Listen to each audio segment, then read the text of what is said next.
Hey skiers, I'm Jeff from Skiessentials.com. Welcome to our weekly Top 5 Fridays ski industry news videos. Before we get into this week's news, we did just start the March Ski Happy Photo Contest. So K2 is the sponsor for the March contest, and they're giving away a pair of these Wayback 96 skis, or Talkback 96 if you want the women's version instead. So this is pretty cool. This is K2's touring ski, or one of K2's touring skis. The Wayback collection is kind of all of their different touring skis. So super fun. Really excited to be giving away a ski like this. You know, I feel like spring is kind of really good. It's a good season for ski touring. So yeah, it feels kind of fun that we can give away a touring ski.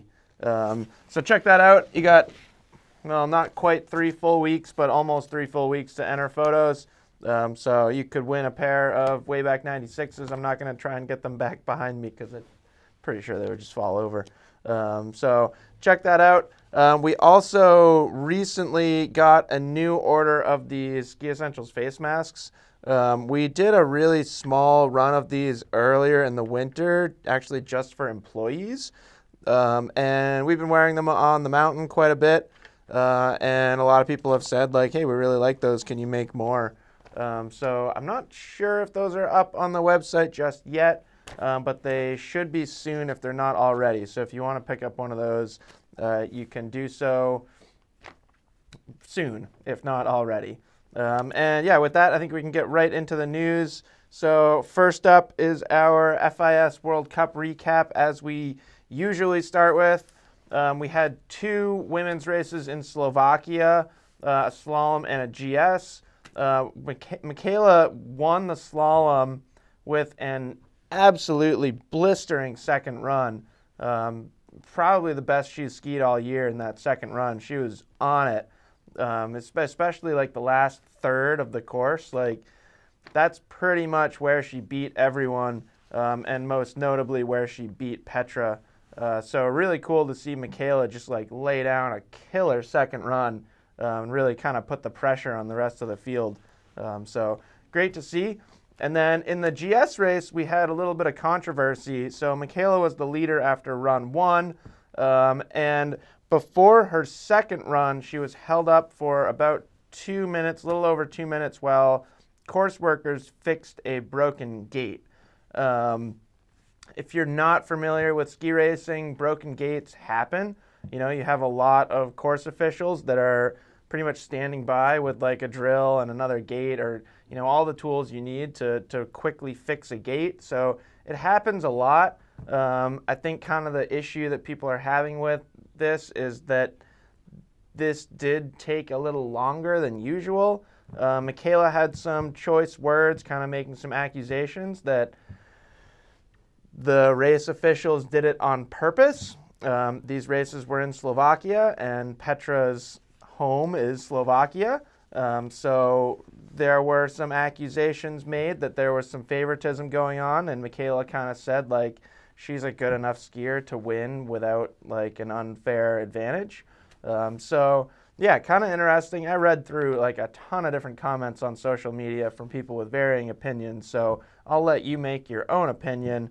But it happened, and race officials, not surprisingly, you know, kind of denied that it was on purpose or anything like that. Michaela still did pretty darn well in that race. I'm pretty sure she was 3rd after that second run. She actually also picked up a 3rd today in Sweden. There was a slalom race in Sweden today, and it was a pretty impressive 3rd because she made a crazy recovery after a mistake in her second run. And Paula Moltzen actually matched her career best today with a 9th in slalom. So pretty cool to see.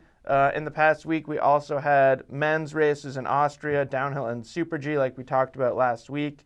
Eric Arvidsson, he was 8th in the downhill, and then Bryce Bennett picked up a 10th in downhill and a 9th in Super G. So those were kind of the notable finishes on the men's side. So yeah, some pretty exciting racing. There's more races this weekend too, so check your local listings. We we leave a link to the schedule in the description to these videos, so you don't need to go check your local listings. We'll leave it right there for you. But yeah, pretty exciting stuff in the ski racing world. And the second topic is still in the ski racing world, but we're now in the Nordic ski racing world. So this is really exciting for me. I have a Nordic ski racing background, although that was a long time ago. But Jessie Diggins has clinched the overall World Cup victory.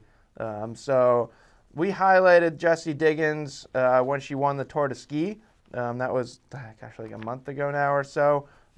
She now has a pretty massive 342-point lead in the overall standings, which with only one race to go is completely unsurmountable. So she has clinched the World Cup overall and will become the first woman ever from the United States to win the World Cup overall, and only the second American ever, men and women. Rosie Brennan is also in third currently overall. So, like, if you don't follow the Nordic ski world, this is crazy. Like, the United States we're not normally up there, or if we are, it's like one person or something like that. So this is really, really great for the future of United States Nordic ski racing. Yeah, really excited to see what's going to happen, and congratulations to Jessie Diggins. The final races are this weekend in Switzerland, and then yeah, she will be handed the Crystal Globe. So it's really exciting to see, and congratulations to Jessie Diggins. Third topic of the week. This is a pretty quick one, but we got some ski resort extended season announcements all across the country. Most notably out west with most of these, but Beaver Creek, Keystone, Vail, and Park City have all announced that they're extending their season by at least a week. Heavenly, North Star, and Kirkwood are all extending exactly 1 week. And then in Washington, they're kind of a little bit more vague. Stevens Pass, Crystal Mountain, Mount Baker, and a handful of others are planning to operate at least into April. So yeah, that's great. You always love an extended season. More skiing is great. Yeah, yay skiing. So yeah, if you live in any of these areas, or if you can get to any of those areas for some spring skiing, you got an extra week or so to do so. And then finally, the last topic of the week, we have an article from Outside Online, which is focusing on backcountry ski guides, and specifically backcountry ski guides in the United States. Historically, ski touring in the United States has had kind of more of a do-it-yourself attitude than in Europe.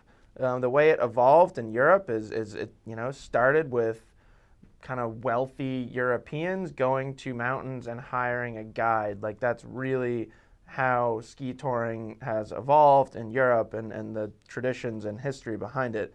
In the United States, it's way more likely for somebody to just kind of like buy some gear and pick it up and start doing it with their friends without the help of a guide. And this article kind of discussed the notion that the situation that we're in right now, this author thinks we're primed for that to change, and we could see a major increase in professional backcountry ski guides in the United States. So pretty interesting stuff. They cited a few different things, and I would encourage you to go read the article as well. So increased interest, we've seen a lot more participants in alpine ski touring. We see it in demand for equipment. You see it just in the total amount of people at a ski resort, which sounds crazy, but like mornings at Stowe, there are literally like a couple hundred people up there touring every day. These people aren't particularly backcountry touring, they're touring at a resort, but there's obviously more interest in touring in general, and ultimately the progression of getting into touring, you're probably going to go backcountry touring. That means there are more beginners, there's more equipment availability. We just kind of talked about that. There's more demand for equipment. There's more demand, or when there's more demand, there becomes more supply, hopefully. So there's just objectively more people out there doing it, And then ultimately, unfortunately, after this season, there is significantly increased avalanche awareness among these new participants in ski touring. So, I think a lot of people that got into ski touring this year and bought their first gear and went out and did some trips. And then, you read about avalanche deaths and avalanche injuries, and it can be pretty humbling and kind of cause you to take a step back and say, like, whoa, maybe I need to check myself and learn a little bit more about this to make sure I'm safe. So add up all of those things, and this author at least thinks there's going to be increased demand for ski touring guides in the United States, backcountry guides in the United States, which I think is great. I think that's another potential occupation that somebody could make a living off of in the United States. There's limited jobs in the ski industry for people to have and make a good living. And I think, a backcountry guide is a very skilled trade.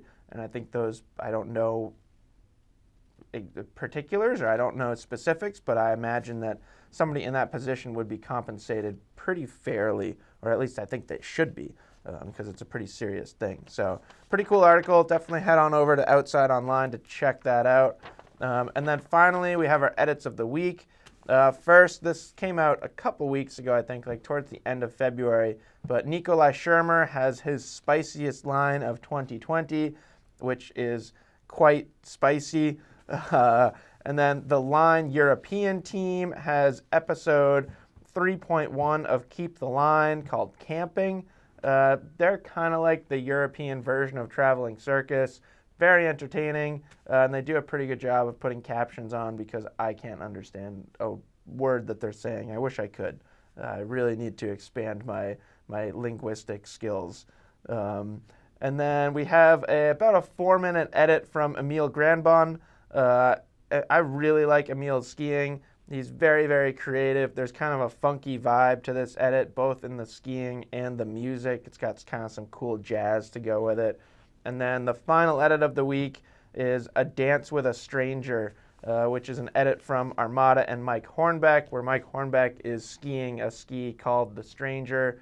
If you don't know the Stranger ski, it's kind of like it's a limited production run ski in their Zero collection. So you don't see a lot of them. It's the type of thing that you can only buy in a ski shop. We're unable to sell them online, although we've talked about doing a Stranger review because we skied them. I skied them probably a month and a half ago or so, and they're super, super fun. So yeah, that's it for Edits of the Week. That's it for Top 5 Fridays. We've had some incredibly fun spring skiing days the past few days here in Vermont. Hopefully the skiing is great wherever you are. I know Colorado is about to get hit with a ton of snow, so hopefully people can get out and do some powder skiing. And yeah, we will see you guys out there on the slopes. Hope you have a great weekend.